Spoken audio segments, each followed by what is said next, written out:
ज़िंदगी को देखा जाए तो कुछ लोगों के लिए बहुत खूबसूरत है, कुछ लोगों के लिए ऐसे है कि बस यही दुनिया है, यही सब कुछ है, बस यहीं पे रहना है, आखिरत तो आनी नहीं है। जो करना है यहीं कर लो, अच्छा-बुरा जो करना है यहीं कर लो। अच्छा जो लोग आखिरत का सोचते हैं वो बहुत अच्छा करते हैं, उन्हें पता है कि ये आर्ज़ी दुनिया है, हम मुसाफिर हैं, हमने चले जाना है, तो वो अच्छा करते हैं। जो समझता है हमने यहीं रहना है, बस यही आखिर दुनिया है, तो वो फिर भटक रहे हैं बस। तो मैं ये हूँ कि मैं जब स्टमक की बहुत ज़्यादा तकलीफ़ होती है मुझे, तो मेरे दिमाग में सिर्फ़ एक बात याद आती है। मेरी एक दोस्त है, वो डायलिसिस की पेशेंट है, तो मैं उसका याद करती हूँ, यार मेरे तो स्टमक में तो सिर्फ़ जब जाना होता है जब मुझे तकलीफ़ होती है, लेकिन उसे तो रेगुलर हर वीक में 3-4 दफ़ा जाना होता है। तो इससे बड़ी तकलीफ़ और क्या हो सकती है? फिर मैं इतना अल्लाह का शुक्र अदा करती हूँ कि अल्लाह तूने हर चीज़ से नवाज़ा हुआ है मुझे। लोग कहते हैं कि ख्वाब बड़े-बड़े देखो, इंशाल्लाह कोई पता नहीं कब पूरे हो जाए। मेरा मानना है कि कल किसने देखा है? तो आप कल के बारे में सोचो ही ना, जो आज है उसे जियो, उसे अच्छा बनाओ।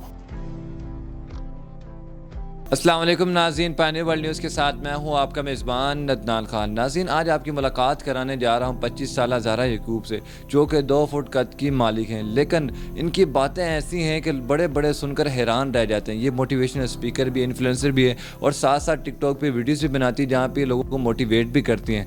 आए इनकी ज़िंदगी के बारे में जानते हैं कि ये कैसे, इनका मोटिवेशनल स्पीकर का ये सफ़र कैसे शुरू हुआ और अब इनकी ज़िंदगी कैसे गुजर रही है। अस्सलाम वालेकुम। वालेकुम सलाम।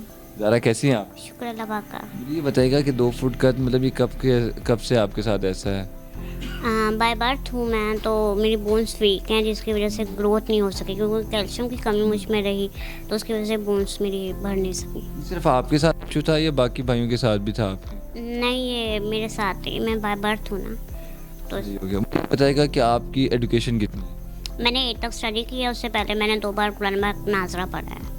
तो कुरान पाक नाज़रा पढ़ा हुआ है और 8 क्लास तक पढ़ी। मुझे ये बताइएगा कि आप इतनी मतलब पढ़ी भी नहीं है, लेकिन इतनी बड़ी बड़ी बातें हैं, मोटिवेशनल स्पीकर, ये कैसे कर लेती हैं आप? लोगों को एक उम्र लग जाती है ये सारा समझने के लिए, इस तरह की बातें करने के लिए। आप इस उम्र में इस तरह की बातें कर लेती हैं, कैसे मुमकिन हुआ? वक्त के साथ साथ लोगों को देखना, लोगों से सीखना, बहुत कुछ लोगों से सीखा है, लोगों को देख कर उनसे जानना है कि कौन अच्छा है कौन बुरा है, और एक हादसा ही इंसान के लिए बहुत होता है, तो इंसान अपने एक एक्सपीरियंस से बहुत कुछ सीख लेता है। मेरे साथ भी ऐसे ही था कि मुझे लोगों को, मेरा ना जो दिमाग, अल्लाह पाक कहते हैं ना कि एक चीज़ की कमी देते हैं तो उससे दूसरी चीज़ जो है वो ज़्यादा दे देते हैं, तो मेरी जो दिमाग है वो तेज़ है माशाल्लाह से, तो इसी के नुकसानात भी बहुत ज़्यादा हैं मुझे। कौन सा वाक़या था जिसने आपकी लाइफ चेंज कर दी, मतलब आपको मोटिवेशनल स्पीकर बना दिया? ऐसा कौन सा वाक़या हुआ था?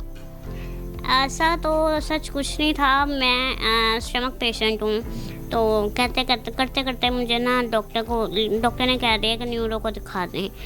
न्यूरो के पास गए, न्यूरो ने कहा आपका दिमाग तो बिल्कुल ठीक है, आपको तो किसी चीज़ की ज़रूरत नहीं है, आप ऐसा करें, आप इंटरव्यू देना स्टार्ट कर दें, आप बोलोगे ना जितना आपके लिए उतना अच्छा होगा। तो मैंने कहा मैं किस हवाले से इंटरव्यू दूँगी, मैं कुछ हूँ ही नहीं, तो मैं किस हवाले से दूँ। बस फिर मैंने तबीयत ख़राब रहने लग गई, तो मैंने ऐसे ही अपना एक पब्लिक अकाउंट बनाया, उसके बाद मैं ट्रेनिंग में जाने लग गई, और फिर करते करते जैसे ही मेरा फर्स्ट इंटरव्यू हुआ, फिर स्टार्ट होने लग गए इंटरव्यू। ये बताइएगा कि आप मोटिवेशनल स्पीकर भी, इन्फ्लुएंसर भी हैं, ये कैसे मुमकिन हुआ? आपके वालिदैन की तरबियत थी या आप किताबें वगैरह पढ़ती थी या मोटिवेशनल स्पीकर को सुनती थी? सच कहूँ तो मैं पढ़ने को ना ज़्यादा वो नहीं देती, फोकस नहीं देती।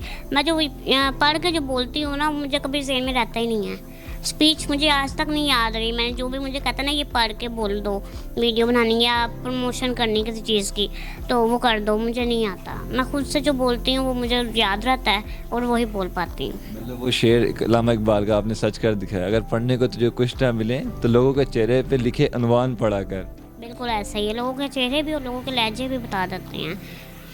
ये बताइएगा कि एक कहावत है कि हर कामयाब औरत के पीछे मर्द का हाथ होता है, आप क्या समझते हैं कि इसमें कितनी सच्चाई है? अल्लाह बेहतर जानता है, ये एक्सपीरियंस तो मुझे नहीं है। मैं कहती हूँ हर इंसान के कामयाबी के पीछे अल्लाह है, क्योंकि अल्लाह जिसे चाहे इज़्ज़त दे, जिसे चाहे ज़िल्लत दे, वो उसका है। पीछे कोई भी हो आपके, सपोर्ट अगर कोई पीछे कर भी रहा है ना, तो भी अल्लाह ने ही उसे भेजा है आपके लिए। अच्छा, ये बताइएगा कि आपके फ्रेंड्स का आपके साथ कैसा बिहेवियर होता है? वो आपके पास आती है मिलने वगैरह के लिए?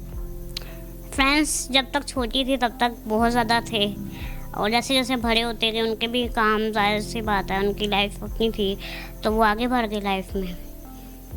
तो ये बताइएगा कि लोग अक्सर होता है कि परेशान हो जाते हैं जब वो अकेले होते हैं, डिप्रेशन में आ जाते हैं।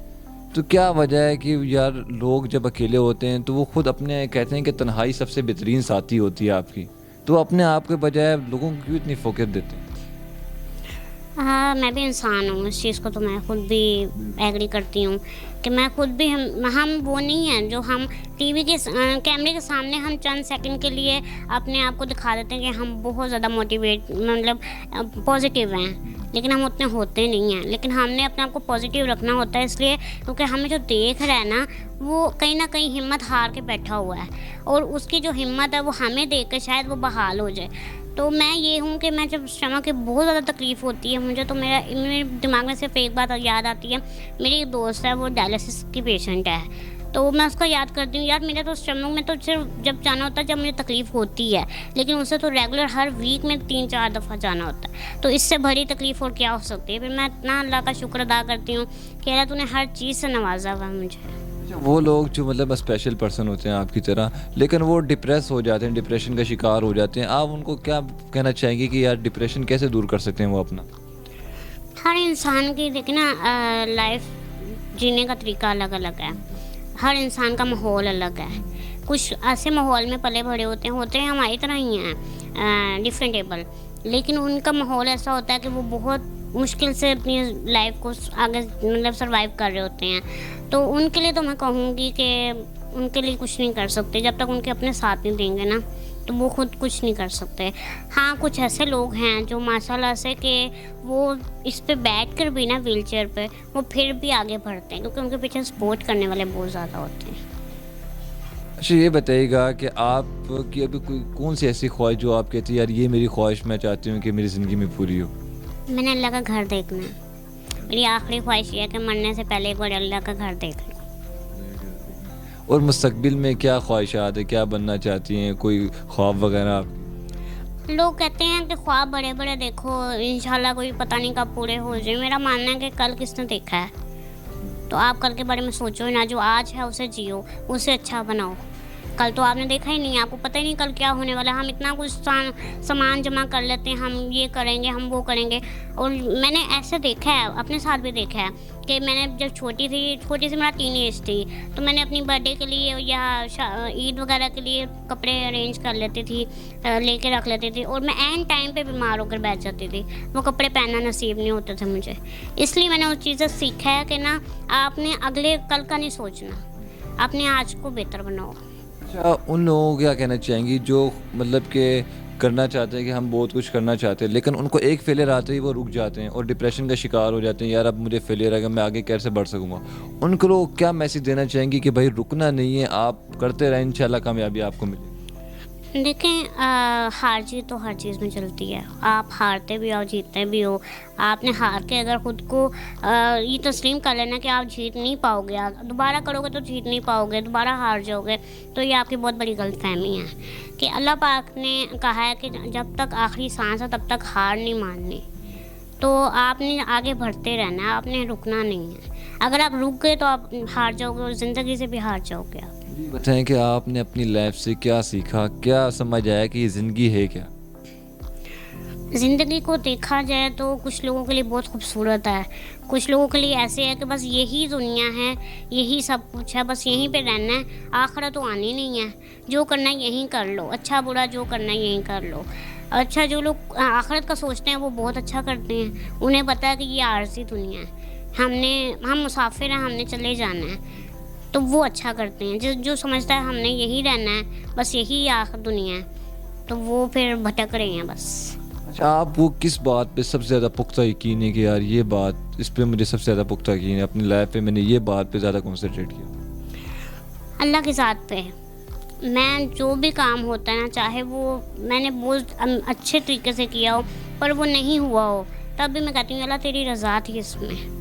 बस उसकी रज़ा में राज़ी रहोगे तो आपको हर एक चीज़ मिलेगी। चाहे आपकी किस्मत में नहीं भी है ना, तब भी उसकी रज़ा में राज़ी रहो। इंसान हार जाता है, इंसान कहता है कि नहीं मैं ये पढ़ नहीं सका, मैं ये हासिल नहीं कर सका, उसमें भी कोई ना कोई अल्लाह की मसलियत थी तो आप नहीं कर सके। अच्छा, उन स्पेशल पर्सन को क्या मैसेज देंगे जो बहुत जल्दी हार मान के बैठ जाते हैं, समझते हैं कि हमारे लिए दुनिया ख़त्म होगी, उनके लिए कोई मैसेज? उनके लिए भी यही है कि आपने जो है बस आपने ये नहीं देखना कि लोग क्या कहेंगे, आपने वो देखना कि आपका दिल क्या कहता है, आपने दिल की करो। और अगर आपको कोई नीचा दिखाना चाहता है, नीचा गिराना चाहता है, तो उससे करने दो अपनी कोशिश, क्योंकि वो अपने अमाल ख़राब कर रहा है। आपने उसकी कब्र में नहीं जाना, आपने अपनी कब्र में जाना है। आप जो दिल चाहे आप करो, पर इज़्ज़त के दायरे में रह कर करो। देखने वालों को कोई पैगाम देना चाहेंगे? देखने वालों को यही पैगाम देना चाहूँगी कि आप लोग दिन ब दिन जो है ना, वो अच्छा सोचने के बजाय बुरा सोचने पे लग गए हैं। हम पिछले सदी से आगे बढ़ रहे हैं, हम 2022 का एंड होने वाला है, फिर भी हमारी सोच और ज़्यादा मज़ीद ख़राब होती जा रही है। मज़ीद लोग जो है नेगेटिविटी में आते जा रहे हैं, और ये हमें देखकर हकारत से बुलाना। इवन के बुज़ुर्ग जो हैं, कुछ ऐसे वो भी हैं जो हकारत से देखते हैं, जबकि वो उनको शुक्र अदा करना चाहिए। अल्लाह पाक ने उनको इतनी एज में लाकर भी ना, 70 साल में भी लाकर ना उनको चला रहे हैं, और जवान जो है व्हील चेयर पर बैठे हुए हैं। तो उस रब का शुक्र अदा करो। गवर्नमेंट से कोई अपील करना चाहेंगी कि मतलब जो इस तरह के स्पेशल पर्सन होने, उनके लिए एक इंस्टीट्यूट बनाया जाए, एक इदारा बनाया जाए उनके लिए? देखें, एक बड़ी लॉ में एक बंदे ने बात की थी, एक लड़की ने, वो खुद भी व्हीलचेयर पर्सन थी, कि लॉ में हमारे लिए क्या हकूक़ हैं, बाकी लोगों के लिए तो हैं, हमारे लिए क्या क्या चीज़ें हक है कि हम कर सकते हैं, या ऐसे सब कुछ। उस बंदे ने बात घुमा दी थी। मैं समझ गई थी कि लॉ में हमारे लिए कुछ भी नहीं है, हमें अपनी मेहनत खुद करनी पड़ेगी, हमें लोगों से अपना हक लेना पड़ेगा। लेकिन हम तो कर लेते हैं, लेकिन ट्रांसजेंडर नहीं कर पाते। मैं उनके लिए बोलना चाहूँगी कि ट्रांसजेंडर्स जो है ना, वो भी इंसान हैं, अल्लाह की बनाई मखलूक हैं। उनके साथ खुदारा ऐसा कुछ भी ना करें। उनको तालीम हासिल करने दें, उनको मेडिकल दें, उनको हर चीज़ दें जो उनका हक है। उनसे उनका हक ना छीनें। वो दुनिया में सज़ा के तौर पे नहीं आए, वो आपका माल देखने आए कि आप लोग कैसा माल उनके साथ कैसा सलूक करते हैं और अपना माल बनाते हैं। अच्छा, ये लास्ट टाइम अभी एक ट्रांसजेंडर एक्ट बिल पास किया गया है, जिसमें वो कहा जा रहा है कि ये ट्रांसजेंडर के हकूक़ के तहफ़्फ़ुज़ के लिए हमने ये बिल पास किया गया। आप क्या समझते हैं कि वाकई ये जो बिल था, ये उनके तहफ़्फ़ुज़ और हकूक़ के लिए था? मुझे तो खैर इस चीज़ का इल्म नहीं है, क्योंकि मैंने नहीं कहीं न्यूज़ पढ़ी ना सुनी है, क्योंकि मेरे पास इतने एंकर्स ऐड हैं, वो स्टोरी अगर कुछ होता है तो वो लगाते ही हैं, तो ऐसा उन्होंने कुछ नहीं लगाया। हाँ, एक मैंने वीडियो देखी थी, उसमें वो ट्रांसजेंडर कह रही थी कि जब हमारा आईडी कार्ड बनने जाता है तो आप लोग कहते हैं पहले आप टेस्ट करवाओ। क्या आप मेल और फीमेल में टेस्ट करवाते हैं कि आपका जेंडर क्या है? जब आप लोग अपना टेस्ट नहीं करवाते, आप लोग का आईडी कार्ड बन जाता है, तो हमारे पे क्यों कहा जाता है कि हम टेस्ट करवाएंगे तो हमारा आईडी कार्ड बनेगा? ये तो अच्छा सलूक नहीं है, ये इंसानियत के ख़िलाफ़ है।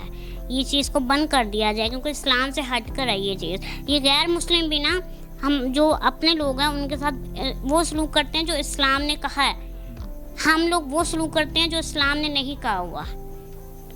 जी नाज़रीन, आपने ज़ाहरा याकूब की बातें सुनी। बेशक इनका कद छोटा है, लेकिन इनके हौसले, इनकी हिम्मत चट्टानों से भी बड़ी है।